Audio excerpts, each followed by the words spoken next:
This is one of the things that YouTube does or doesn't that totally destroys a creator's motivation. If you do YouTube as a content creator, chances are that you've seen one of these and you know how horrible it feels when you get one of those emails. And most times, you just take it. But today, my friend, we're not going to take it. Let's talk about it. I'm Jorge Lanz listening now. We break it down, baby.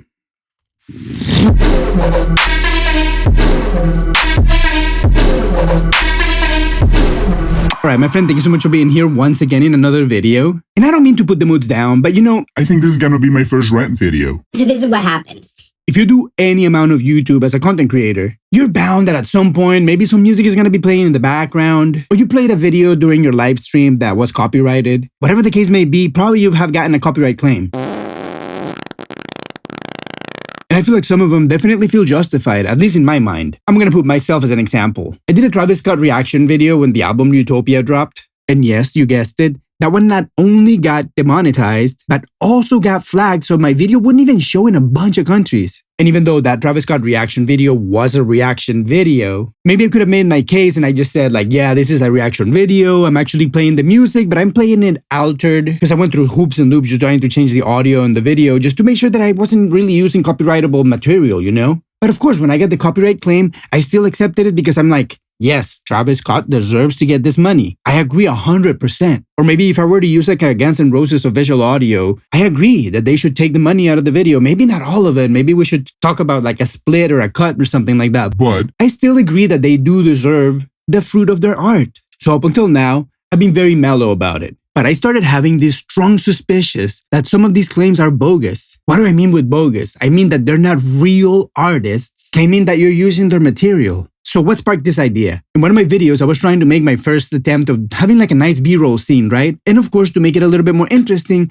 I tied every single edit in my video to the audio of a song that I chose out of a royalty-free library that was allegedly meant for us YouTubers to use. And even then, it got copyright claimed. In that same video, I tried a couple other tracks from that same pack and they all got copyright claimed. So needless to say that ended up killing my motivation completely, at least to make like B-roll in videos. Because I ended up thinking, do I have to make a brand new song every time that I'm gonna make a video just so that I can make B-roll? So am I gonna make more work so that I can get more work so that I can make more work? And on top of that, music is my business. I'm not just gonna be giving more. So at some point, you start thinking about your time and your experience, and you start thinking, okay, I'm not going to be doing B-roll. I'm going to try to make the channel a little bit more simple, maybe just like a little bit of a talk show with some plugins and screen captures. And that's why the channel is the way it is. Because at some point, it felt like it was the easy way of one, not getting into trouble, and two, have like a consistent output of videos, right? But then, coming back to the subject of the video,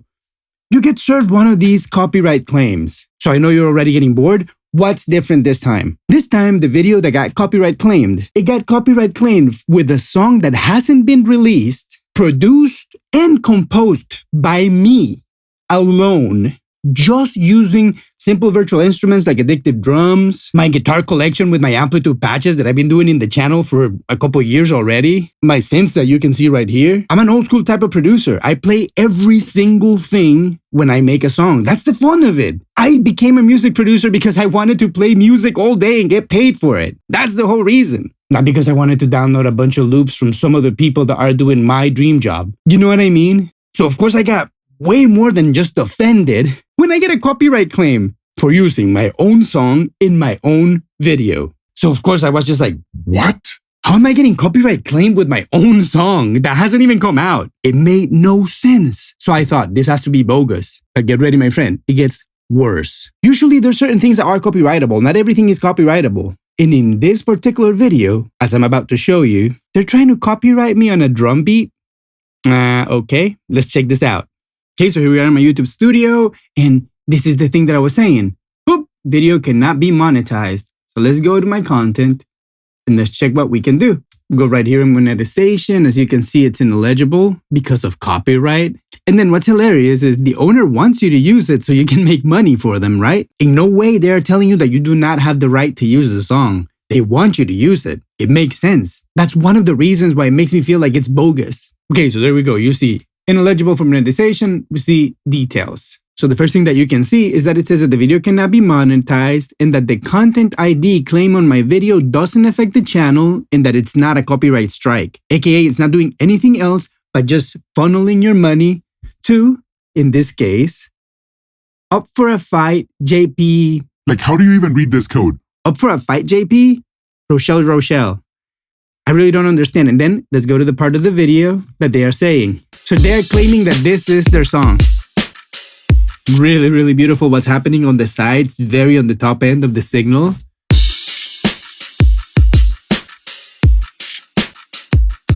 This whole minute, okay, of me talking and listening to this drum beat.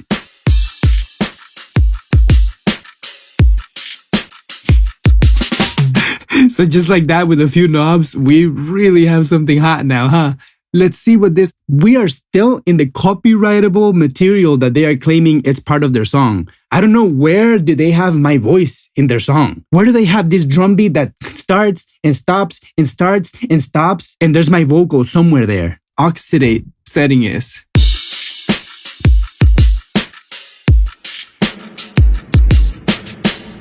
Like the whole minute.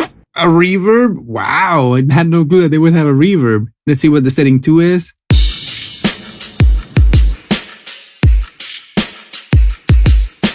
So there you go. Me going with a drum beat that I programmed. It's not something copyrightable, a drum beat. Are you kidding me? How many songs you've heard with the exact same drum beat? Maybe the exact same samples. There's a bunch of songs that people just drag and drop from Splice and they just write different top lines to them. So how can you copyright a drum beat in a video that is showcasing audio production? It's like very, very funny to me. That's why I feel that the second that YouTube gets this, they're not even reviewing the claim or anything like that, which is my big issue with YouTube directly. In the world of legal things, when you claim something, you have the burden of the proof. So in this case, when Rochelle or whoever, JP, or not even, whoever is claiming this thing, it's something called Hexacorp Limited. So they would have the burden of the proof. They have to prove where I am using their copyrightable material. But that argument wouldn't hold any water because they do not have the proof, because they do not have the truth. And right here, right now, in this public YouTube channel, I'm going to show everybody where does that drum beat come from, right? So I'm going to go right here to Pro Tools and I open my session called I Don't Want to Wait. Let me show you when did I do this song. I did this song on July 14th. It's when I sort of like started the idea. And then on the 16th of July, 2024, I took all those files and took them into my mixing template. And today I opened this session again just so that we can check it out right now. And here are the drums in question. Addictive drums with some MIDI. So here you'll literally see the MIDI that I recorded with my MIDI keyboard, like hi-hat and snare and kick drum and everything. You can see like the velocities are like choppy. Of course, there's been a little bit of editing and like looping parts here and there. You probably know how drum programming works. Then of course I have some samples and battery, a kick and the snare probably. Exactly, that came from Oliver. Kick right here, snare right here, a hi-hat right here. Or probably chopped from like a loop or something. The old school way. And honestly, like I say, because I like to make my own beats. That's the fun of making music. Why am I going to get Oliver's beat? Maybe his sounds are killer so I can use his kick and his snare or whatever it is. But I want to program my own thing, right? Then, you know, it's just like very simple. That is literally just it. Let me just solo all these drums. And then, of course, I have like a bunch of risers and like things coming in and out. More little loops things. What is this? Empty batteries. I don't know what it is.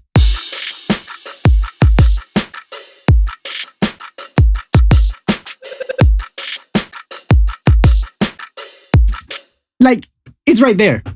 If YouTube is watching right now, and I hope somebody from YouTube is watching, this is how I do my videos. I make the song, and if I didn't make it, if I went and recorded, for example, I was planning on making another song with like a reggae band that I recorded, what are they going to say?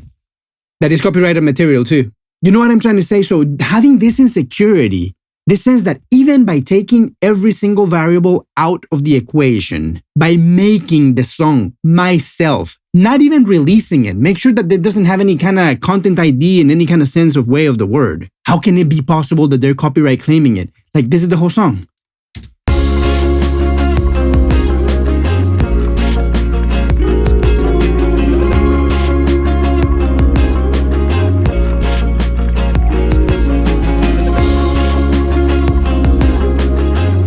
Then right here where you see all the guitars that I played, you know what I'm trying to say? Like,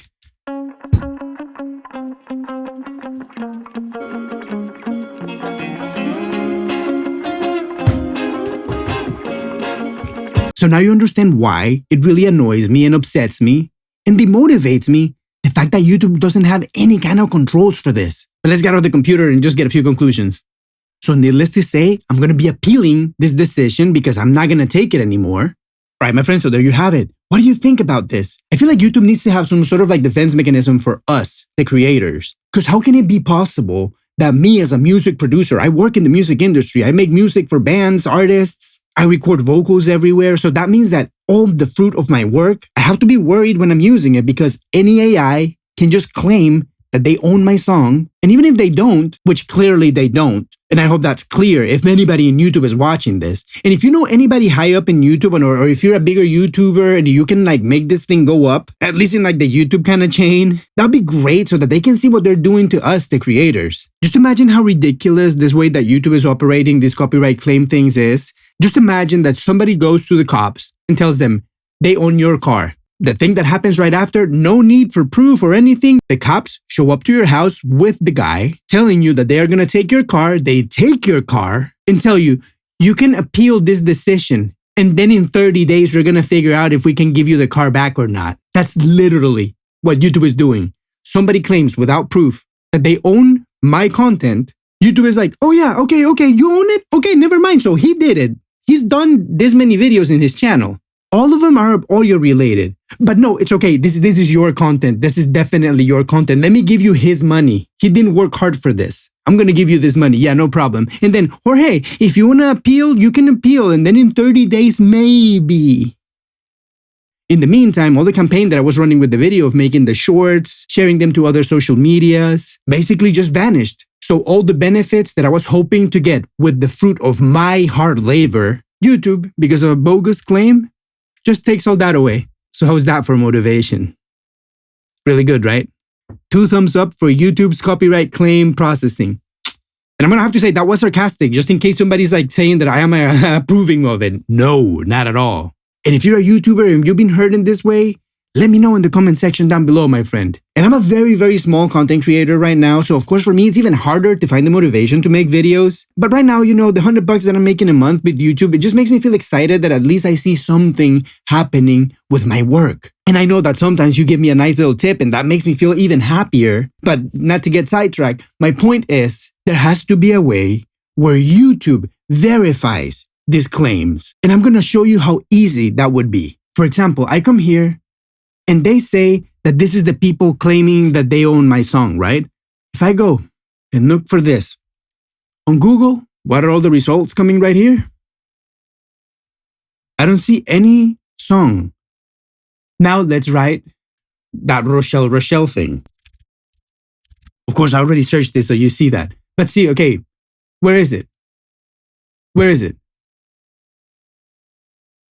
That doesn't even exist. Where's the official release that claims that they own this? Let's take it even further and let's put Rochelle, I don't know, music. Like, where is it? Well, there's this song coming out, but where is Up for a Fight, JP Rochelle music? It's nowhere to be found. If anyone in YouTube would have checked this, they would have noticed, hey, what is this? This has nothing to do. I want to say that there's not even like an AI algorithm checking these claims, like to make sure that there's something that they are like corroborating. Like, okay, let's hear the sample and let's hear whatever they're claiming. Is it the same? Yes or no? Like something very simple. Can somebody do that? Like Google is $1 trillion company and we are all basically indirectly their employees. How can they just let anyone or anything? Because I do have a strong suspicion that this kind of bogus claims, and I've seen a bunch of videos on YouTube claiming very similar things. And even the ones I got earlier in the YouTube channel that I thought it was because I was using like the Stream Deck and the royalty-free content that came with it, they never had results. And some of them that I actually was able to corroborate if there was any similarity with the sample that they were claiming they owned and my part of the song had nothing in common. So I want to say that there's maybe some kind of like malicious algorithm, just like submitting copyright claims wherever they think they can do it. And since they know that there's no defense mechanism for us as content creators in YouTube, and that YouTube is just gonna allow that, and most times we're not even gonna fight it, so they're just gonna be getting that check from us directly to them. And if they do that to, I don't know, thousands of YouTubers at a time, because if it's an AI machine with automation or whatever, they can do it to thousands of people at the same time. How come there's not a mechanism like in legal terms, for example? We live in a world full of laws regulated by them in every single transaction of our lives. How come YouTube doesn't operate in sort of like a similar way in the sense that, for example, okay, you are claiming that this person is hijacking your content. Okay, person, this other person is claiming that you're using their content. You have 3 days to prove that you're not. Submit a video of how you make your content, something. No, they just nuke your video, take the monetization away, the motivation just dies. I literally had a video planned for Friday. I shot it, I started editing it, and the second I got that email, I was just like, what am I gonna keep doing? I'm literally just playing audio examples all the time. Literally, the video that I was editing at that moment had a ton of drum beats, all different, because I'm comparing drum libraries. So is that gonna get copyright claimed by some sort of bogus name that I know doesn't own it? Because I'm not being unreasonable here. Let's say, for example, if I were to make a video about the mixed wave drum libraries, let's say the Mike Mangini one, that sounds incredible, by the way, and I get a copyright claim by Mixed Wave or like by Tyler Larson or like by Colin or anybody, you know, I'll take it, man, because yeah, they do own the content. I understand. Maybe they did copyright those drums. Who knows? But if I get a copyright claim by bogus AG, FDA, and you cannot find any information online, and even worse, an example of where you are using their content, that should not be allowed. But anyway, my friend, that's enough about me. I want to hear what you have to say in the comment section down below. And while you're there, remember to like, subscribe, and do all those cool little things that we like to do on YouTube. Of course, if you can financially support me, smash that super thanks button right there. I thank you so much. And if you have some more time to watch another video, go watch this one right here with me. I'll be waiting for you right there. Thank you for being here again.